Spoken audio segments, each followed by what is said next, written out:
Desilting नहीं किया जाएगा। सफाई के लिए जो नीचे की तरफ गेट है वो नहीं खोले जाएंगे। 60 साल तक ये गेट नहीं खोले गए और जिस गांव में भी उसी का विकृत रूप था। 75 साल तक हम झेलते रहे और पाकिस्तान के साथ जब युद्ध का नौबत आई, तीनों बार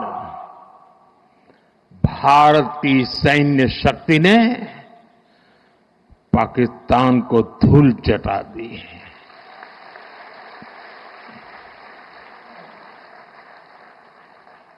और पाकिस्तान समझ गया कि लड़ाई में वो भारत से जीत नहीं सकते हैं और इसलिए उसने प्रॉक्सी वॉर चालू किया। सैन्य प्रशिक्षण होता है, सैन्य प्रशिक्षित आतंकवादी भारत भेजे जाते हैं और निर्दोष निहत्थे लोग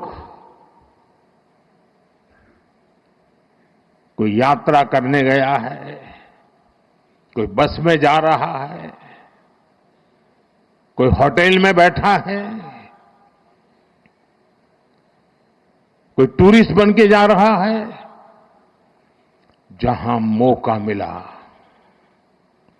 वे मारते रहे, मारते रहे, मारते रहे और हम सहते रहे।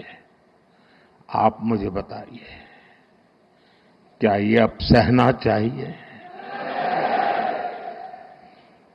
क्या गोली का जवाब गोले से देना चाहिए? ईंट का जवाब पत्थर से देना चाहिए? ये कांटे को जल मुर्द से उखाड़ देना चाहिए?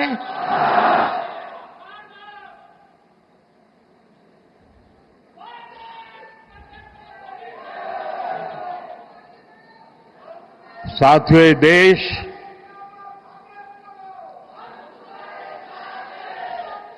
उस महान सांस्कृतिक परंपरा को लेकर के चला है, वसुधैव कुटुंबकम। ये हमारे संस्कार है, ये हमारा चरित्र है, सदियों से हमने इसे जिया है। हम पूरे विश्व को एक परिवार मानते हैं। हम अपने पड़ोसियों का भी सुख चाहते हैं, वे भी सुख चैन से जिए, हमें भी सुख चैन से जीने दे।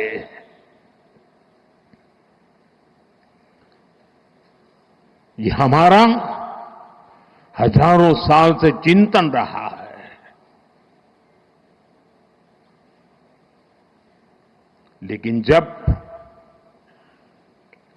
बार बार हमारे सामर्थ्य को ललकारा जाए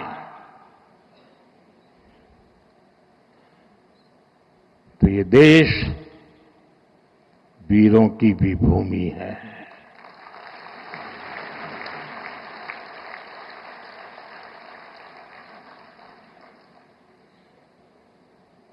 आज तक जिसे हमें प्रॉक्सी वॉर कहते थे,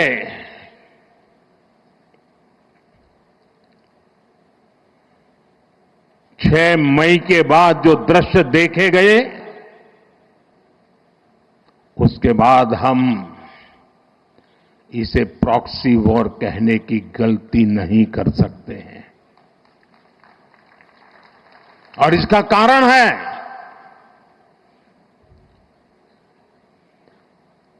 जब आतंकवाद के 9 ठिकाने तय करके 22 मिनट में, साथियों 22 मिनट में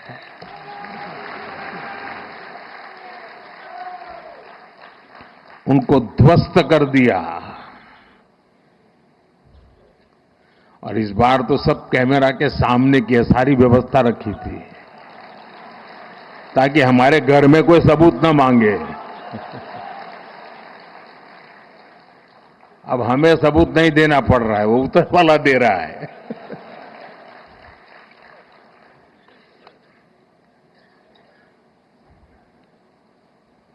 और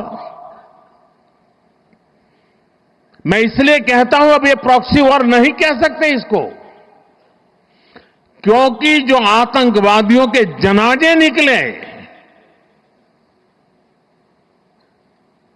6 मई के बाद जिनका कत्ल हुआ,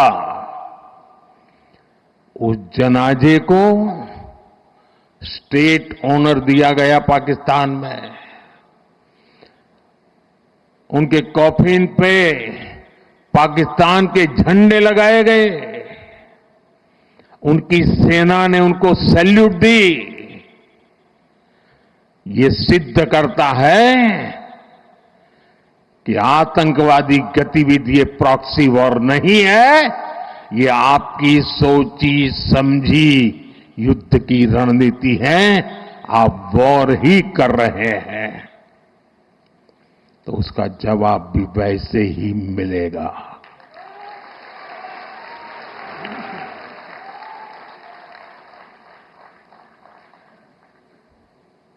हम अपने काम में लगे थे, प्रगति के राह पे चले थे।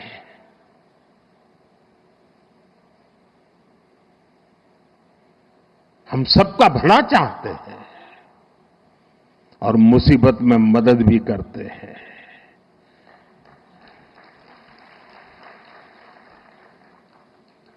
लेकिन बदले में खून की नदियां बहती है।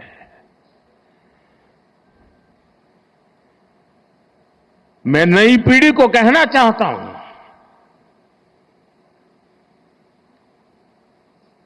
देश को कैसे बर्बाद किया गया है। 1960 में जो इंडस वाटर ट्रीटी हुई है, अगर उसकी बारीकी में जाएंगे तो आप चौंक जाएंगे। यहां तक तय हुआ है उसमें कि जो जम्मू कश्मीर की अन्य नदियों पर डैम बने हैं, उन डैम का सफाई का काम नहीं किया जाएगा, डिसिल्टिंग नहीं किया जाएगा। सफाई के लिए जो नीचे की तरफ गेट है वो नहीं खोले जाएंगे। 60 साल तक ये गेट नहीं खोले गए और जिसमें 100% पानी भरना चाहिए था, धीरे धीरे इसकी कैपेसिटी कम हो गई, 2%, 3% रह गया। क्या मेरे देशवासियों को पानी पर अधिकार नहीं है क्या? उनको उनके हक का पानी मिलना चाहिए, नहीं मिलना चाहिए क्या? और अभी तो मैंने कुछ ज्यादा किया नहीं है।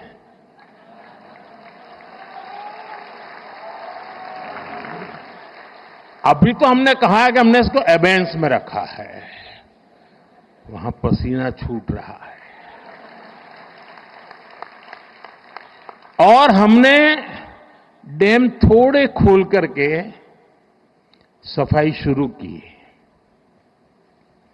जो कूड़ा कचरा था वो निकाल रहे हैं। इतने से वहां फ्लड आ जाता है। साथियों, हम किसी से दुश्मनी नहीं चाहते हैं। हम सुख चैन की जिंदगी जीना चाहते हैं। हम प्रगति भी इसलिए करना चाहते हैं कि विश्व की भलाई में हम भी कुछ योगदान कर सके। 1947 में जब मां भारती के टुकड़े हुए,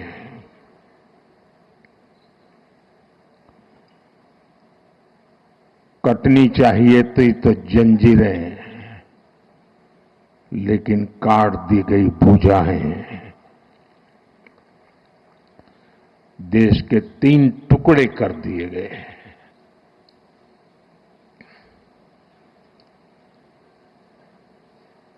और उसी रात पहला आतंकवादी हमला कश्मीर की धरती पर हुआ।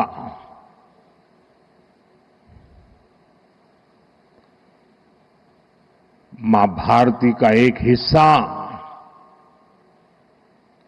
आतंकवादियों के बलबूते पर, मुजाहिदों के नाम पर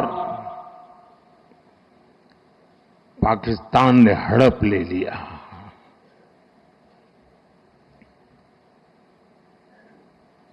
अगर उसी दिन इन मुजाहिदों को मौत के घाट उतार दिया गया होता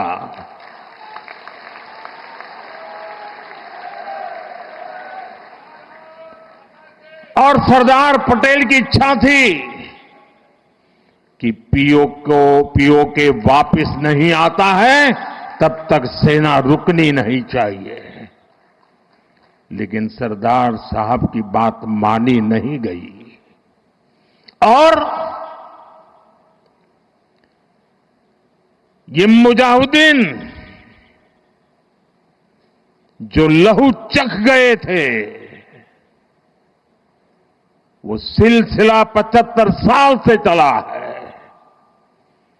पहलगाम में भी उसी का विकृत रूप था।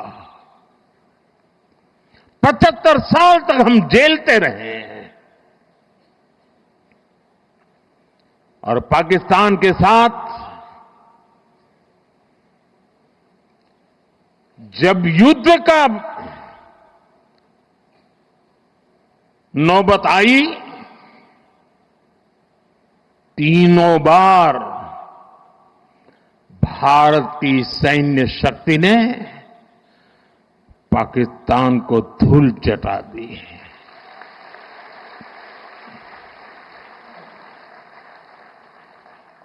और पाकिस्तान समझ गया कि लड़ाई में वो भारत से जीत नहीं सकते हैं और इसलिए उसने प्रॉक्सी वॉर चालू किया। सैन्य प्रशिक्षण होता है, सैन्य प्रशिक्षित आतंकवादी भारत भेजे जाते हैं और निर्दोष निहत्थे लोग, कोई यात्रा करने गया है, कोई बस में जा रहा है, कोई होटल में बैठा है, कोई टूरिस्ट बन के जा रहा है, जहां मौका मिला वे मारते रहे, मारते रहे, मारते रहे और हम सहते रहे। आप मुझे बताइए, क्या ये अब सहना चाहिए? क्या गोली का जवाब गोले से देना चाहिए? ईंट का जवाब पत्थर से देना चाहिए? ये कांटे को जल मुर्द से उखाड़ देना चाहिए?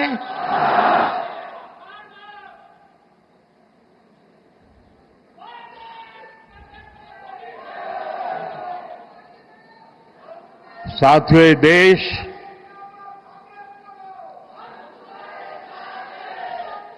उस महान सांस्कृतिक परंपरा को लेकर के चला है,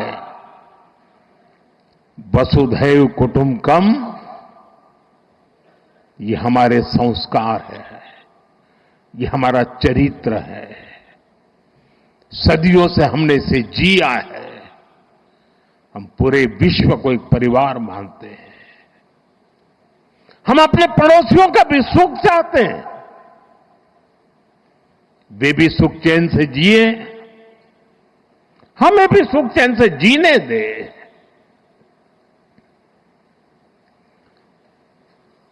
ये हमारा हजारों साल से चिंतन रहा है। लेकिन जब बार बार हमारे सामर्थ्य को ललकारा जाए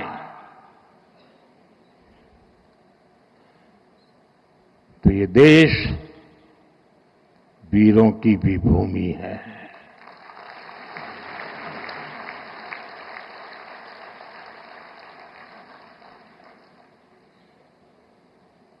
आज तक जिसे हमें प्रॉक्सी वॉर कहते थे,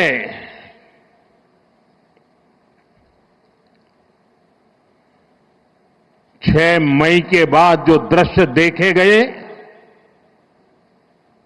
उसके बाद हम इसे प्रॉक्सी वॉर कहने की गलती नहीं कर सकते हैं। और इसका कारण है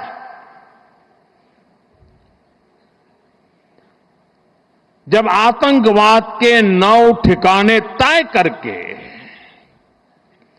22 मिनट में, साथियों 22 मिनट में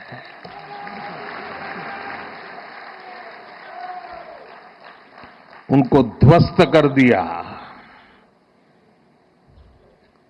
और इस बार तो सब कैमरा के सामने की सारी व्यवस्था रखी थी ताकि हमारे घर में कोई सबूत न मांगे।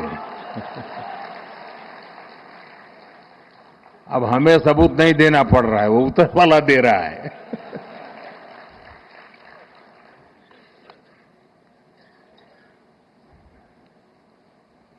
और मैं इसलिए कहता हूं अब ये प्रॉक्सी वॉर नहीं कह सकते इसको, क्योंकि जो आतंकवादियों के जनाजे निकले 6 मई के बाद जिनका कत्ल हुआ, उस जनाजे को स्टेट ऑनर दिया गया पाकिस्तान में। उनके कॉफिन पे पाकिस्तान के झंडे लगाए गए, उनकी सेना ने उनको सैल्यूट दी। ये सिद्ध करता है कि आतंकवादी गतिविधि ये प्रॉक्सी वॉर नहीं है, ये आपकी सोची समझी युद्ध की रणनीति है। आप वॉर ही कर रहे हैं तो उसका जवाब भी वैसे ही मिलेगा।